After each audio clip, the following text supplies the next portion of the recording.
Early സ്റ്റേജസിൽ ഈ diabetes നമുക്ക് കണ്ണിനെ ബാധിച്ചിട്ടുണ്ടോ എന്നറിയണമെങ്കിൽ പ്രത്യേകിച്ച് സിംറ്റംസ് ഒന്നും ഉണ്ടാകില്ല.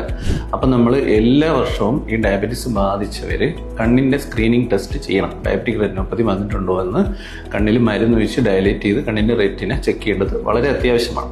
വളരെ ഏർലി സ്റ്റേജിലാണെങ്കിൽ നമുക്ക് പ്രത്യേകിച്ച് കാഴ്ചയെ ബാധിച്ചിട്ടില്ല, കണ്ണിൻ്റെ അകത്ത് നമ്മളൊരു OCT എന്ന് പറയുന്നൊരു ടെസ്റ്റ് ചെയ്ത് നോക്കും. ഓപ്റ്റിക്കൽ കോഹറൻസ് ടൊമോഗ്രാഫി, കണ്ണിൻ്റെ സ്കാനാണ്. അപ്പോൾ അതിനകത്ത് നമുക്ക് കണ്ണിനകത്ത് ഞരമ്പിൽ നീര് വന്നിട്ടുണ്ടോ എന്നുള്ള കാര്യങ്ങളൊക്കെ അറിയാൻ പറ്റും. അപ്പോൾ നമുക്ക് അതിൻ്റെ ഗ്രേഡിലേക്ക് എത്താൻ പറ്റും. ഏത് ഗ്രേഡിലാണ് ഡയബറ്റിക് റെറ്റിനോപ്പതി കണ്ണിനെ ബാധിച്ചിരിക്കുന്നത്, ആ ഗ്രേഡിനനുസരിച്ചിട്ടാണ് നമ്മൾ ട്രീറ്റ്മെൻറ്റ് പേഷ്യൻറ്റിന് പറഞ്ഞു കൊടുക്കുന്നത്. അപ്പം വളരെ ഏർലി സ്റ്റേജിലാണെങ്കിൽ നമുക്ക് ഷുഗർ കൺട്രോൾ മാത്രം വെച്ചിട്ട് മുമ്പോട്ട് പോയി കഴിഞ്ഞ് കഴിഞ്ഞാൽ നമുക്ക് നല്ല രീതിയിൽ പേഷ്യൻറ്റിന് വിഷൻ നിലനിർത്തിക്കൊണ്ട് പോകാൻ പറ്റും. അതേസമയം പേഷ്യൻറ്റിന് കാഴ്ചയ്ക്ക് എന്തെങ്കിലും കുറവ് പറ്റിയിട്ടുണ്ടെങ്കിൽ നമ്മൾ സ്കാൻ ചെയ്തിട്ട് കണ്ണിൽ നീരൊക്കെ വന്നിട്ടുണ്ടെങ്കിൽ